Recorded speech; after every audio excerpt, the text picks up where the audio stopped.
नमस्कार दोस्तों। ईश्वर, भगवान, गॉड, अल्लाह, जीसस, ये सब नाम उस परमात्मा के हैं जो संसार में सर्वशक्तिमान है और जिसकी मर्जी के बिना इस संसार में दिन रात नहीं होते, एक पत्ता भी नहीं हिलता। कुछ ऐसा ही हमने अपने बचपन से अब तक ईश्वर के बारे में सुन रखा है।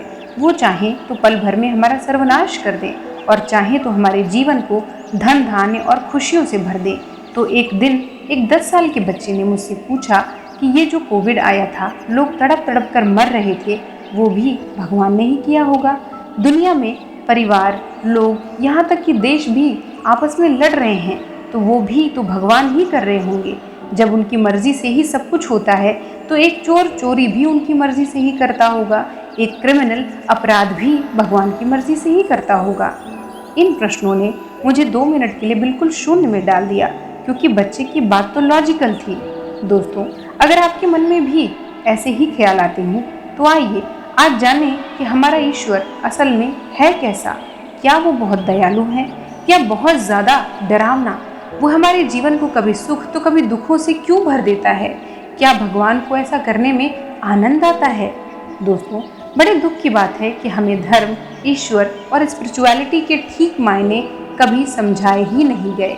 हम सबका जन्मदाता परमात्मा, भगवान, ब्रह्मांड, जो भी आप कहें, जो हमसे बिल्कुल वैसा ही प्यार करते हैं जैसे माता पिता अपने बच्चों से करते हैं। आप में से जो भी लोग ये वीडियो देख रहे हैं, आप किसी की संतान भी होंगे और हो सकता है कि आपकी भी कोई संतान हो। तो क्या आपने ये देखा है कि अगर किसी माता पिता को अपनी संतान का भाग्य लिखने को कहा जाए तो वो कैसा भाग्य लिखेंगे? क्या कोई पेरेंट्स अपने बच्चे के भाग्य में कभी कभी बीमार होना, किसी एग्ज़ाम में कभी कभी फेल हो जाना, फाइनेंशियली स्ट्रगल करना लिखेंगे? या अगर उनके एक से अधिक बच्चे हैं तो किसी बच्चे का भाग्य बहुत अच्छा तो किसी बच्चे का भाग्य खराब लिखेंगे? जाहिर सी बात है, आप उत्तर देंगे नहीं। फिर भी बच्चों के जीवन में बीमारी, फेलियर, परेशानियां तो आती ही हैं और इन सब से लड़ते हुए वे जीवन में आगे बढ़ते हैं। और पेरेंट्स हमेशा अपने बच्चों को परेशानी में सपोर्ट करते हैं तो खुशी में, तरक्की में खुश होते हैं। हर माँ बाप अपने भी जीवन की हर खुशी अगर उनके बस में हो तो अपने बच्चों के नाम करने को तैयार रहते हैं।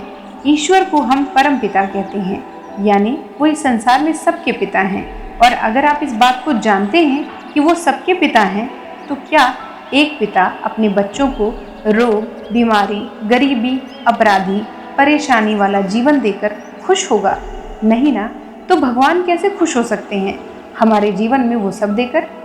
माता पिता हर कोशिश करते हैं कि बच्चे को उनके जीवन की हर खुशी दें, पर बच्चे के भाग्य में जो होता है उसे वही मिलता है।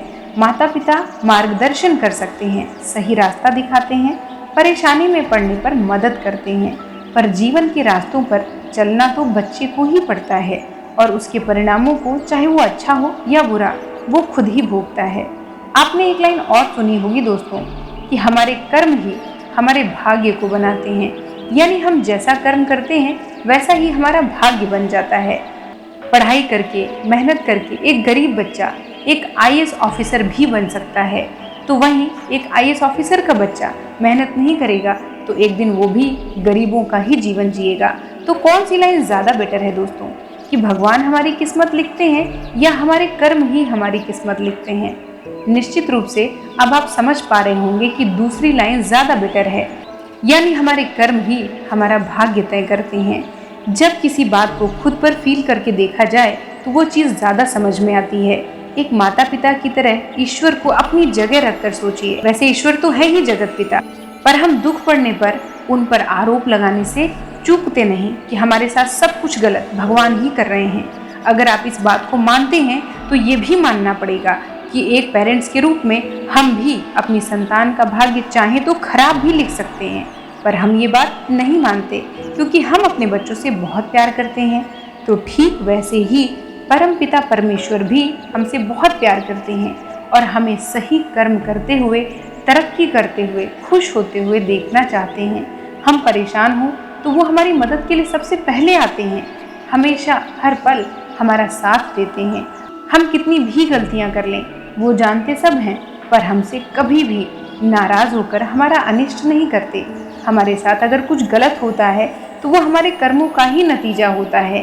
तो आज से हमें अपने खुद के कर्मों को बेहतर बनाने, उन्हें सुधारने, उन पर काम करने की ज़रूरत है। अगर आप इस बात को समझ पाए हैं तो असली धार्मिक व्यक्ति आप ही हैं। दोस्तों, आशा है ये वीडियो आपको पसंद आई होगी। अगर वीडियो पसंद आई तो इसे एक लाइक करके चैनल को सब्सक्राइब ज़रूर कर लें। मिलते हैं अगली वीडियो में किसी और टॉपिक के साथ। आपके कीमती समय के लिए आपका बहुत बहुत आभार। नमस्कार।